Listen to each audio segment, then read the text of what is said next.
Hello दोस्तों, स्वागत है आपका टॉप 1000 करंट अफेयर सीरीज में। जैसा कि आप जानते हैं कि हम इस सीरीज में सबसे महत्वपूर्ण 1000 टॉपिक्स को कवर कर रहे हैं जो यूपीपीसीएस और आरओ दोनों के लिए बहुत ही महत्वपूर्ण है। ठीक है, इसमें अभी तक 7 वीडियो आ चुके हैं, 175 टॉपिक्स कवर किए जा चुके हैं। आगे हम जो टॉपिक कवर करने जा रहे हैं वो भी बहुत महत्वपूर्ण है, लेकिन उससे पहले आप इन सवालों का जवाब दीजिए। ये सवाल बहुत इंपॉर्टेंट है। ऐसे ही सवाल यूपीपीसीएस के द्वारा पूछे जाते हैं। अगर आपको ये सवाल के जवाब पता है तो आप उम्मीद करिए कि आपके करंट अफेयर की तैयारी ठीक ठाक चल रही है। ठीक है, नीचे कमेंट बॉक्स में इनके जवाब जरूर दीजिएगा, और जिनके जो जवाब सही होंगे मैं इन्हें हार्ट दे दूंगा और उन्हें लाइक भी करूंगा। ठीक है, तो और अगर आपको इन सवालों का जवाब नहीं पता है तो नीचे पूरा वीडियो देखिए और फिर इसके बाद इनका जवाब कमेंट बॉक्स में दीजिए। तो पहला जो सवाल है वह है, किस राज्य की सरकार ने हर बच्चे के लिए हर अधिकार अभियान की शुरुआत की है। एक अभियान है हर बच्चे के लिए हर अधिकार अभियान। ठीक है, हाल ही में किन देशों ने भारतीय नागरिकों के लिए वीजा मुक्त यात्रा की मंजूरी दी है। आपके लिए 4 ऑप्शन ऐसे दे दिए जाएंगे कि इनमें से कौन सा ऐसे देश है जो भारत को वीजा मुक्त यात्रा की व्यवस्था की है इन्होंने। ठीक है, आगे भारत के पहले अंतर्राष्ट्रीय क्रूज लाइनर का नाम क्या है। उनमें भी 4 नाम दे देंगे और बहुत कंफ्यूजिंग होगा। भारत का पहला अंतर्राष्ट्रीय क्रूज लाइनर, और चर्चा में रहा पूसा 44 और पूसा 2090 किस फसल की किस्म है। इस तरह के सवाल आरओ में और पीसीएस में खूब पूछे जाते हैं। अगर कोई भी फसल, जो नई फसल चर्चा में है, तो उसका नाम आपको पता होना चाहिए।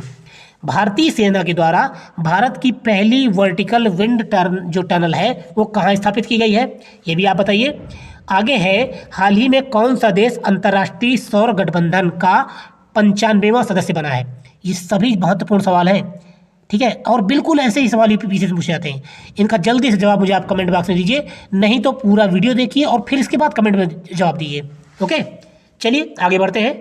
तो आगे है पहला टॉपिक, हर बच्चे के लिए हर अधिकार, ये अभियान चलाया गया है। तो उत्तर प्रदेश में छात्र छात्राओं को एक समान अवसर उपलब्ध कराने के लिए समानता और समावेशन थीम पर आधारित हर बच्चे के लिए हर अधिकार अभियान की शुरुआत की गई है। और इस अभियान के तहत प्रदेश के सभी प्राथमिक, उच्च प्राथमिक एवं कस्तूरबा गांधी विद्यालयों में पावर एंजल एवं बाल संसद के नेतृत्व में 25 नवंबर तक प्रतिदिन विभिन्न कार्यक्रमों एवं गतिविधियों का आयोजन किया जाएगा। ये जो अभियान है वो 25 नवंबर तक चलेगा।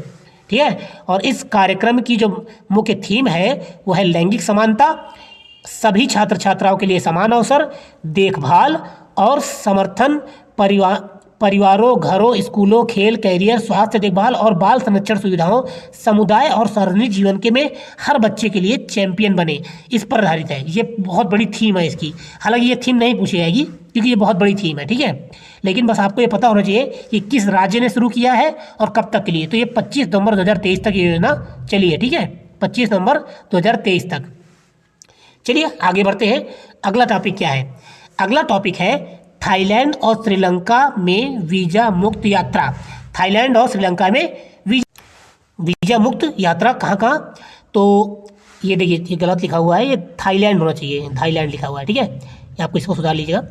तो थाईलैंड अपने पर्यटन क्षेत्र को मजबूती करने के लिए, बार बार थोड़ा डिस्टर्ब हो जाता है, तो अभी हाल ही में ये हुआ है कि थाईलैंड ने अपने पर्यटन क्षेत्र को मजबूत करने के लिए बड़ी संख्या में भारतीय पर्यटकों के लिए वीज़ा संबंधी जरूरतों को समाप्त कर दिया है। यानी कि अब जो भारत के लोग हैं बिना वीज़ा के थाईलैंड जा सकते हैं। खुशी की बात है ना, क्योंकि थाईलैंड तो आप लोग जानते हैं किस लिए लोग जाते हैं। हाँ, आपको पता है किस लिए जाते हैं। इससे पहले 24 अक्टूबर को श्रीलंका कैबिनेट ने पायलट प्रोजेक्ट के रूप में तत्काल प्रभाव से 31 मार्च तक भारत सहित अन्य देशों को मुक्त वीज़ा जारी करने की मंजूरी दी थी। तो अभी कौन कौन से देश हैं, श्रीलंका और थाईलैंड, 2 ऐसे देश हैं जो जिन्होंने हाल ही में भारतीय यात्रियों के लिए वीज़ा मुक्त यात्रा प्रारंभ की है। ठीक है, चलिए आगे बढ़ते हैं अगले टॉपिक की ओर। अगला महत्वपूर्ण टॉपिक है भारत का पहला अंतर्राष्ट्रीय क्रूज लाइनर। क्रूज लाइनर क्या होता है, आपने देखे होंगे, जो हॉलीवुड मूवी देखी होंगी उनमें बहुत बड़े बड़े क्रूज होते हैं। ठीक है, क्रूज मतलब बहुत बड़े बड़े जहाज़, इतने बड़े जहाज़ कि उसी में होटल भी है, उसी में रेस्टोरेंट भी है, उसी में कमरे बने हैं सोने के लिए, उसी में मतलब बहुत बड़े जहाज़ होते हैं वो, ठीक है। तो ऐसा क्रूज लाइनर जो है भारत में भी पहला शुरू किया गया है, और कहाँ शुरू किया गया है वो आपको पता होना चाहिए।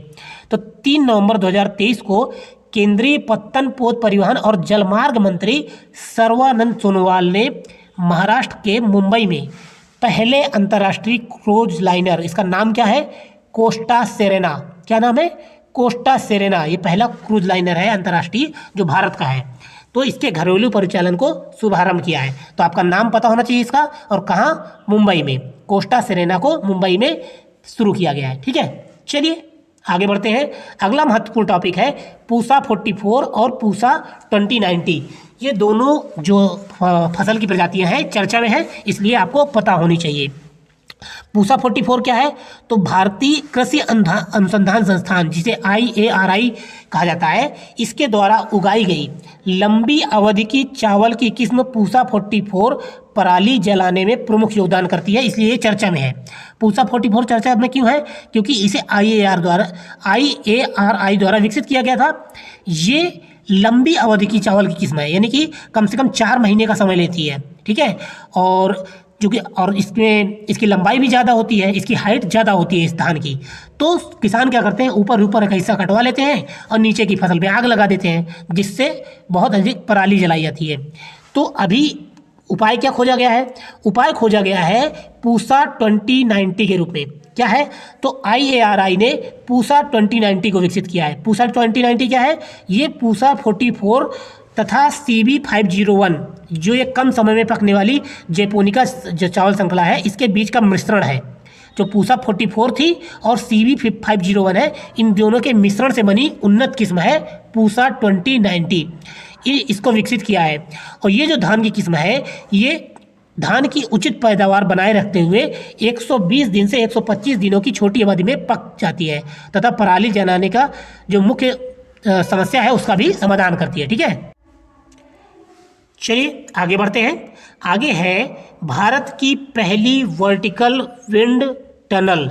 भारत की पहली वर्टिकल विंड टनल, तो इसे विकसित किसने किया है, भारतीय सेना ने विकसित किया है। कहाँ विकसित किया है, हिमाचल के बकलोह में। ये स्पेशल फोर्सेस ट्रेनिंग स्कूल में अपनी पहली वर्टिकल विंड टनल स्थापित की है, ठीक है। और यह उन्नत पवन सुरंग भारतीय सेना में अपनी तरह की पहली सुरंग है। इसका उद्देश्य सैन्य प्रशिक्षण गतिविधियों में क्रांतिकारी बदलाव लाना है, ठीक है। तो बस आपको याद रखना है, भारतीय सेना ने पहली वर्टिकल जो विंड टनल है इसको विकसित किया है, कहाँ, हिमाचल प्रदेश में, ओके। चलिए आगे बढ़ते हैं।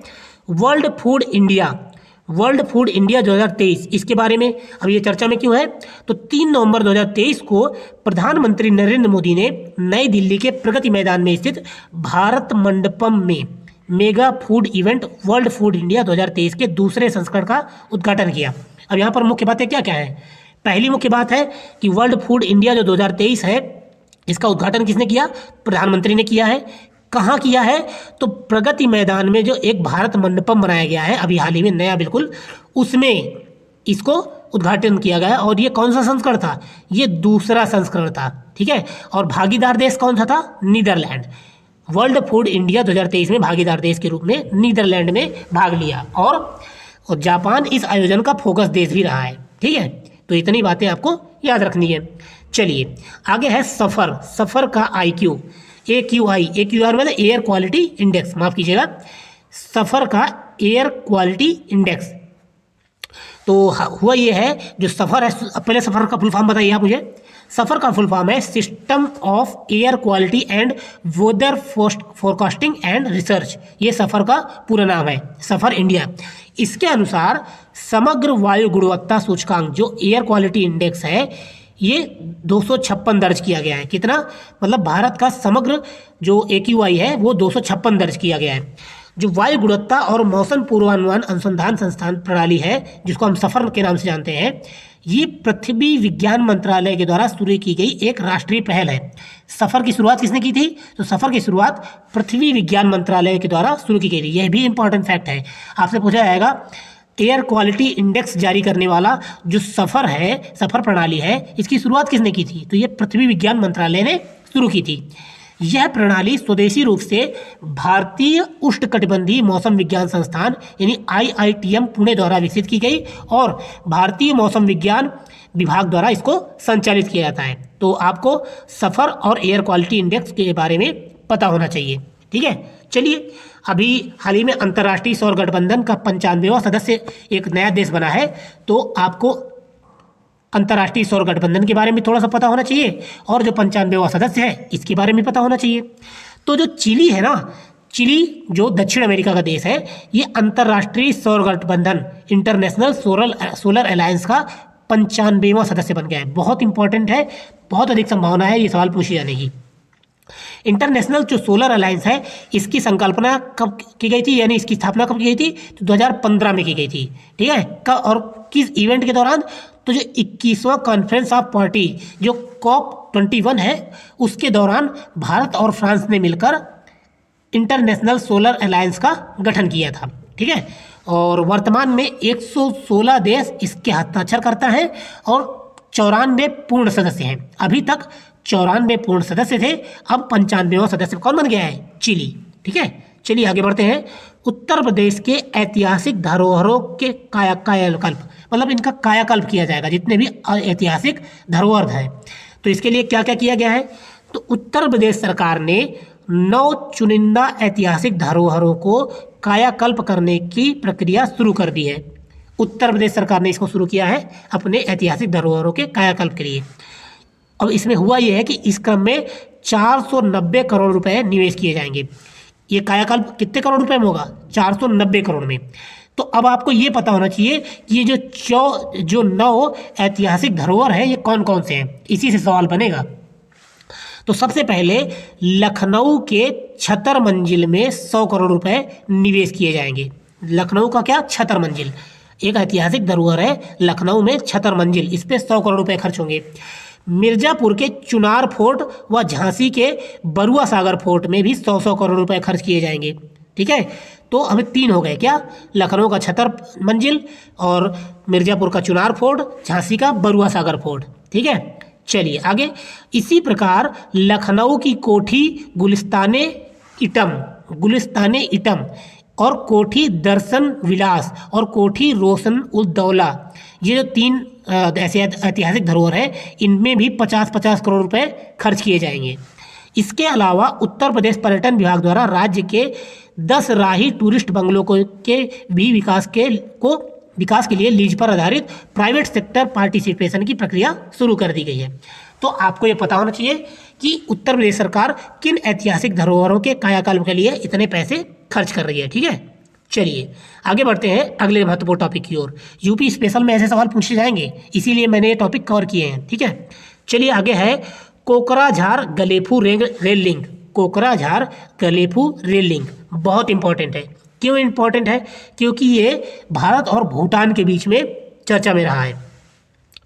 आपसे सवाल ऐसे ही बनेगा कि कोकराझार गलेफू जो रेल लिंक है ये किन 2 देशों के बीच में चर्चा में रहा है, भारत नेपाल, भारत बांग्लादेश, भारत पाकिस्तान, भारत श्रीलंका, ऐसे करके ऑप्शन देगा और बड़ा कन्फ्यूजन रहेगा।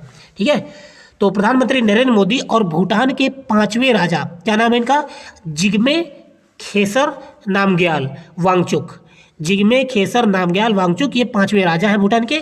इनके बीच में बैठक के दौरान दोनों देशों के व्यापार, प्रौद्योगिकी, सीमा पार कनेक्टिविटी पर चर्चा की गई। ठीक है, और बैठक के बाद जारी संयुक्त बयान के अनुसार दोनों पक्ष असम के कोकराझार को भूटान के सरपक जिले के गोलेफू से जोड़ने वाले प्रस्तावित रेल लिंक के लिए सहमत हुए हैं।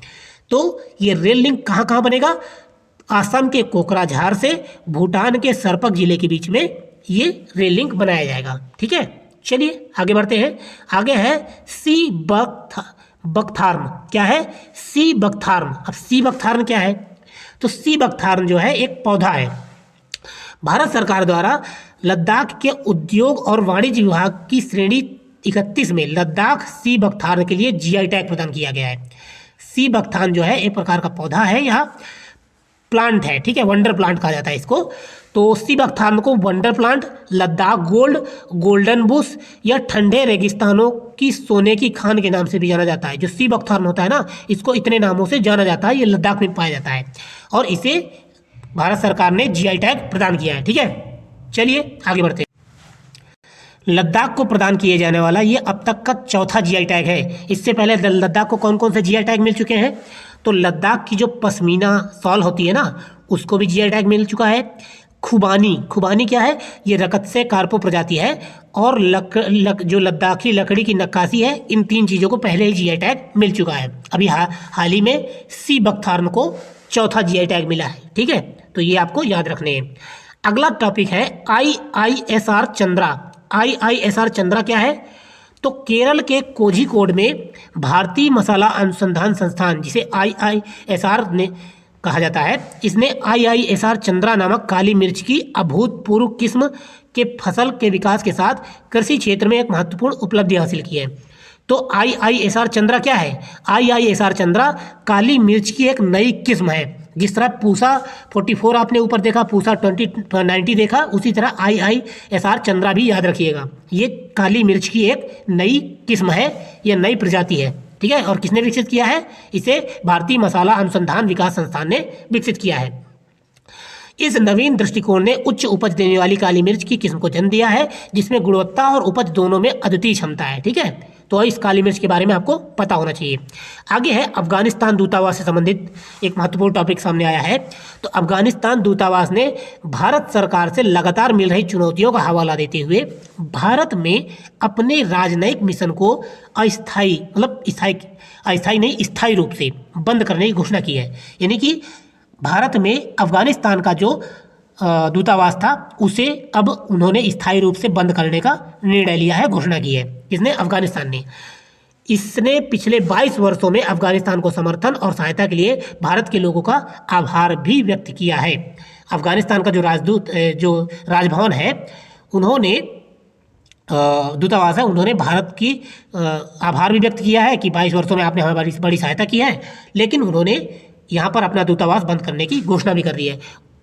मेन रीज़न आपको बताऊँ क्या है? मेन रीज़न ये है कि हम अफगानिस्तान की जो पुरानी सरकार है उसको मान्यता प्रदान करते हैं, तालिबान को मान्यता प्रदान नहीं की है हमने। यही कारण है कि तालिबान अफगानिस्तान में दूतावास को बंद करना चाहता है। ठीक है, चलिए अगला टॉपिक है पूर्व न्यायाधीश फातिमा बीबी। अभी ये क्यों चर्चा में है? इसलिए चर्चा में है क्योंकि ये देश की पहली महिला सुप्रीम कोर्ट की जज थी। सुप्रीम कोर्ट की पहली महिला जज थी फातिमा बीबी जी। अभी हाल ही में इनका निधन हो गया है। तो इनके बारे में आपसे कई तरह के सवाल बन सकते हैं। सबसे पहला सवाल यही है कि भारत की पहली महिला जो सुप्रीम कोर्ट की महिला जज कौन है? दूसरा है कि ये किस राज्य से संबंधित है, या फिर ये किस राज्य की राज्यपाल बनाई गई थी? तो ये कई सारे सवाल बनते हैं। ठीक है, तो देख लेते हैं।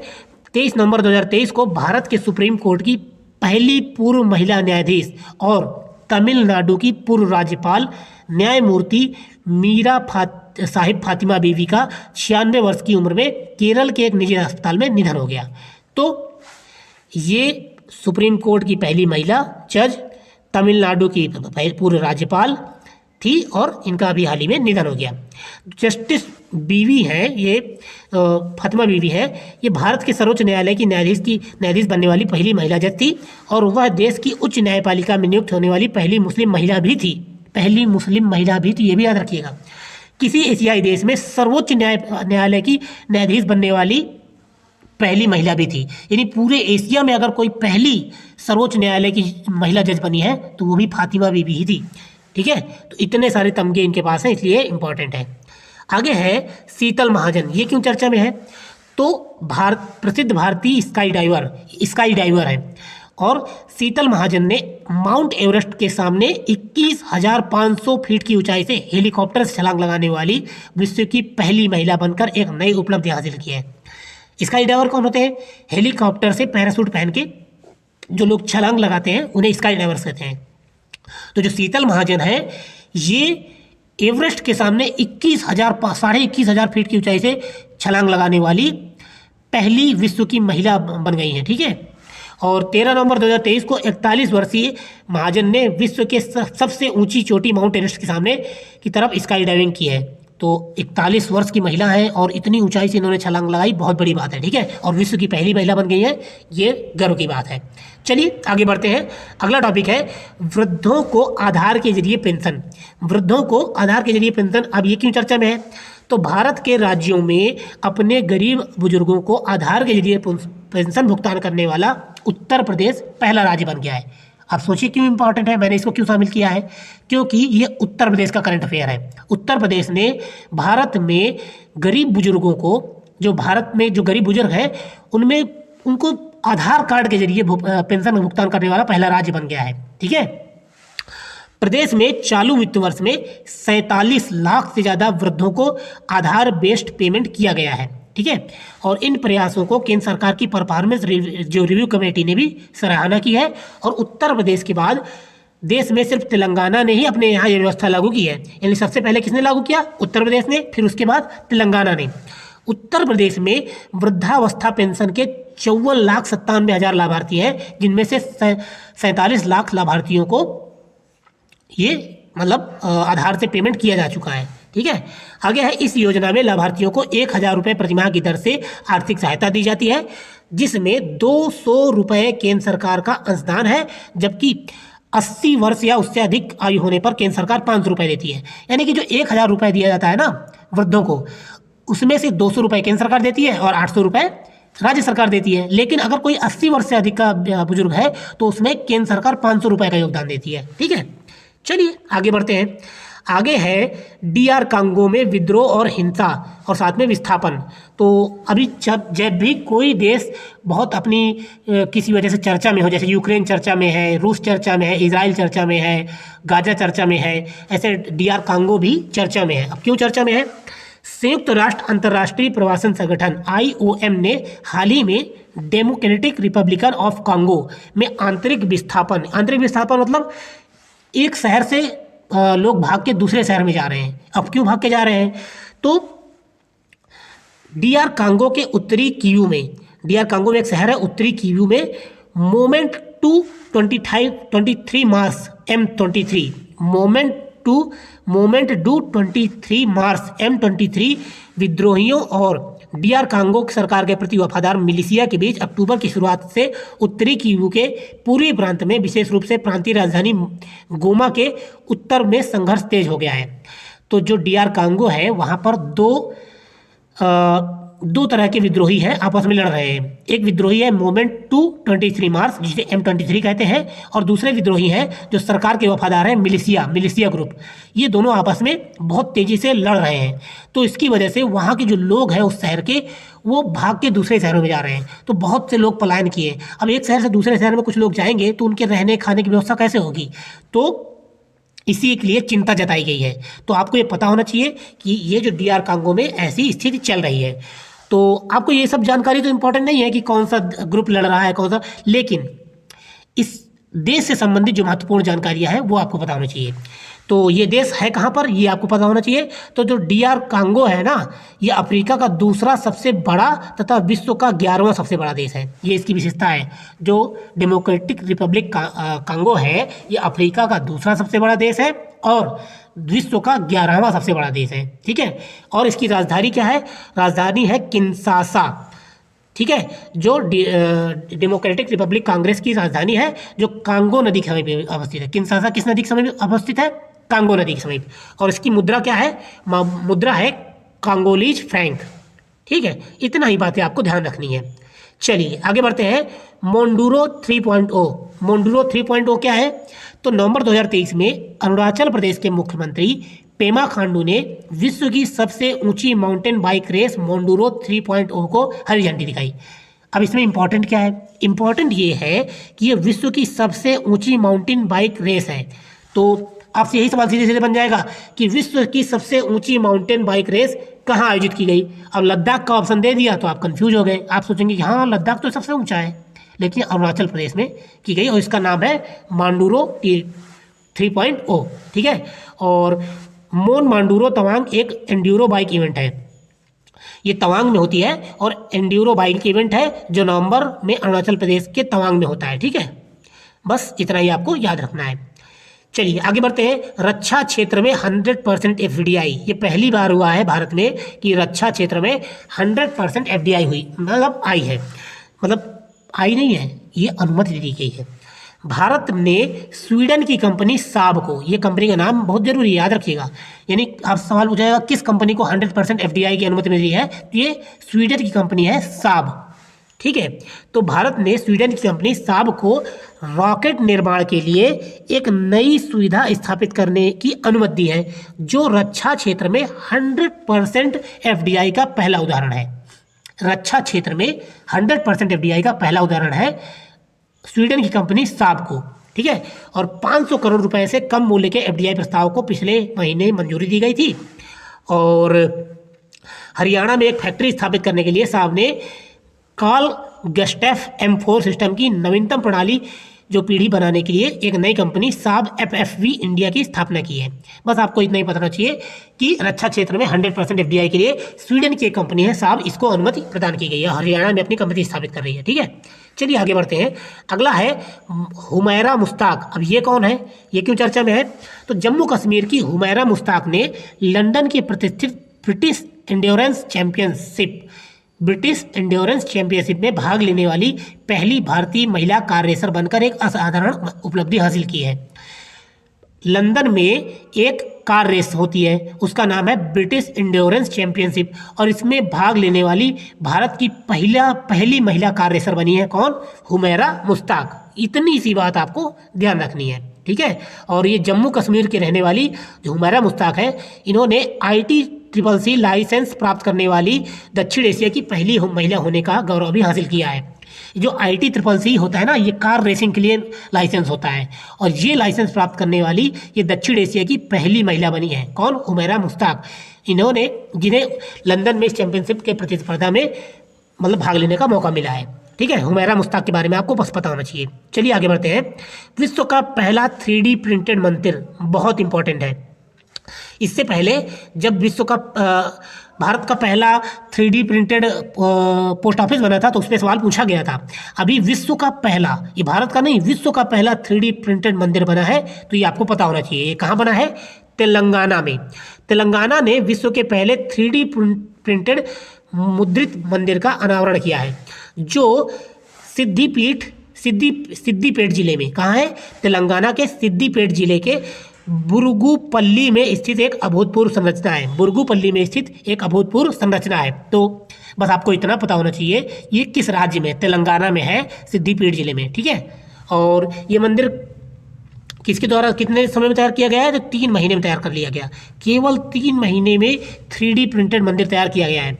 और इस मंदिर की विशेषता क्या है कि इसमें 3 गर्भगृह है, भगवान गणेश को समर्पित एक मोदक, और भगवान शंकर को समर्पित एक चौकोर शिवालय, और देवी पार्वती के लिए एक कमल के आकार का मंदिर। इस तरह से 3 गर्भगृह इसमें बनाए गए हैं। ठीक है, चलिए आगे बढ़ते हैं। अगला है north east India festival. North east India festival के बारे में देखते हैं। तो 27 अक्टूबर से 29 अक्टूबर 2023 को north east India festival Vietnam के हो ची मिन सिटी में शुरू किया गया है। नॉर्थ ईस्ट इंडिया, आपको नाम से लग रहा होगा नॉर्थ ईस्ट इंडिया फेस्टिवल मतलब कि वही नॉर्थ ईस्ट में कहीं असम में, मेघालय में या अरुणाचल प्रदेश में कहीं शुरू किया गया होगा, नहीं। नाम है इसका नॉर्थ ईस्ट इंडिया फेस्टिवल, लेकिन ये शुरू कहाँ किया गया है, वियतनाम में। यही मतलब टर्निंग ट्विस्ट है, वियतनाम में नॉर्थ ईस्ट इंडिया फेस्टिवल शुरू किया गया। और महोत्सव के उद्घाटन समारोह में 15 शीर्ष वियतनामी प्रांतीय नेताओं, अधिकारियों और उद्योगपतियों के साथ बड़ी संख्या में स्थानीय लोग मौजूद रहे। ठीक है, चलिए आगे बढ़ते हैं। अगला महत्वपूर्ण टॉपिक है आसियान भारत बाजरा महोत्सव। आसियान भारत बाजरा महोत्सव। अब ये आसियान के साथ बाजरा का महोत्सव किया गया है, तो थोड़ा सा आपको पता होना चाहिए। तो 22 नवंबर से 26 नवंबर 2023 तक कृषि और किसान कल्याण मंत्रालय के सहयोग से इंडोनेशिया के जकार्ता में, कहाँ पर, इंपॉर्टेंट है, इंडोनेशिया के जकार्ता में आसियान भारत बाजरा महोत्सव 2023 का आयोजन किया गया। इस महोत्सव के हिस्से के रूप में बाजरा केंद्रित प्रदर्शनी आयोजित की गई, जिसमें बाजरा आधारित FPO स्टार्टअप और भारतीय शेफ की भागीदारी शामिल थी। बस इतना याद रखिएगा ये कहाँ आयोजित किया गया है, तो भारत आसियान बाजरा महोत्सव इंडोनेशिया के जकार्ता में आयोजित किया गया था। ठीक है, चलिए आगे बढ़ते हैं। अगला टॉपिक है जनजातीय कला प्रदर्शनी। तो राष्ट्रपति श्रीमती द्रौपदी मुर्मू ने इस प्रदर्शनी का उद्घाटन 3 नवंबर 2023 को किया था। कौन सी? जनजातीय कला प्रदर्शनी। और प्रदर्शनी का जो उद्देश्य है वो जनजातीय और अन्य जो वनवासी समुदाय हैं इनको सशक्त बनाना तथा इसमें जो चित्र प्रदर्शित किए गए इन चित्रों का मुख्य उद्देश्य आकर्षण एवं इन समुदायों को संरक्षण लोकाचार थे। इस एजेंडे का मुख्य विषय ये जो एजेंडा शुरू किया गया है, कौन सा एजेंडा? ये जनजातीय कला प्रदर्शनी। इसका मुख्य एजेंडा था कि आकर्षण इन चित्रों का मुख्य उद्देश्य आकर्षण इन समुदायों के संरक्षण लोकाचार थे। ठीक है। पर्यावरण, वन और जलवायु परिवर्तन मंत्रालय के राष्ट्रीय बाघ संरक्षण प्राधिकरण जिसे NTCA और सांकला फाउंडेशन ने नई दिल्ली में अपनी तरह की पहली कला प्रदर्शनी का आयोजन किया था। ये कला प्रदर्शनी में ढेर सारे चित्र प्रदर्शित किए गए थे। इसका जो उद्देश्य मैंने ऊपर आपको बताया है वो है चित्रों का आकर्षण और समुदायों के संरक्षण का लोकाचार। ठीक है। और इसका जो आयोजन किया गया इसका विषय क्या था? इसका विषय था silent conversation from margins to the centre. ये इसका विषय था। तो आपको बस इतना ही पता रखना है कि इसे किसने आयोजित किया था। तो ये NTCA ने, ठीक है, और सांकला फाउंडेशन ने इसको आयोजित किया था। चलिए आगे बढ़ते हैं। आज का आखिरी टॉपिक है लखनऊ राज्य राजधानी क्षेत्र। बहुत इंपॉर्टेंट टॉपिक है। क्यों इंपॉर्टेंट है? क्योंकि ये पहली बात तो उत्तर प्रदेश का करंट अफेयर है और दूसरी बात आप जानते हैं कि आप राष्ट्रीय राजधानी क्षेत्र जानते होंगे जिसे NCR के नाम से जाना जाता है। उसमें उत्तर प्रदेश, हरियाणा और राजस्थान के कुछ जिले शामिल हैं। उसी की तर्ज पर लखनऊ का विस्तार करने के लिए लखनऊ राज्य राजधानी क्षेत्र विकसित किया जा रहा है। तो दिल्ली NCR की तर्ज पर अब उत्तर प्रदेश की राजधानी लखनऊ के आसपास जिलों को मिलाकर राज्य राजधानी क्षेत्र यानी SCR बनाया जाएगा। ठीक है। तो लखनऊ जो राजधानी लखनऊ के साथ कुल 6 जिले SCR में शामिल होंगे। अब इन 6 जिलों के नाम आपको पता होने चाहिए।